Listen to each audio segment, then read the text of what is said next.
ఉంటారు. సో వాళ్ళని చూసుకోవాలంటే ఛాలెంజింగ్ ఉంటుంది. లక్కీగా మా టీము, నేను పనిచేసే Medicover hospital, women and child hospital, మా team is very strong. Nursing team కావాలి, నర్సింగ్ టీమ్ కూడా వెరీ స్ట్రాంగ్. సో మాకు మంచి స్ట్రాంగ్ టీమ్ ఉంది, including the in house paediatric surgeon ఉన్నారు. కాబట్టి మా team it's a very strong team. వాళ్ళని చూసుకోవడం ఛాలెంజ్ అనిపించినా మా సక్సెస్ రేట్ చాలా బాగుంటుంది. మా హాస్పిటల్లో infections are very negligible, success rate is good. ఇప్పుడు బ్రెయిన్లో బ్లీడింగ్ అని చెప్పాను, మా దగ్గర చూడ్ గాడ్స్ గ్రేస్ బ్లీడింగ్ రేర్గా అవుతుంది. మా బేబీస్ 25, 26, 24 వీక్స్కి bleeding is very rare. Infections negligible, outcomes are good.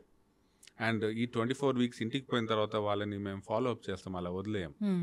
So follow అప్లో కూడా వాళ్ళ development, we have old baby around 4.5, 5 years now, 24, 25 weeks. వాళ్ళు బాగున్నారు, development is normal, they going to school.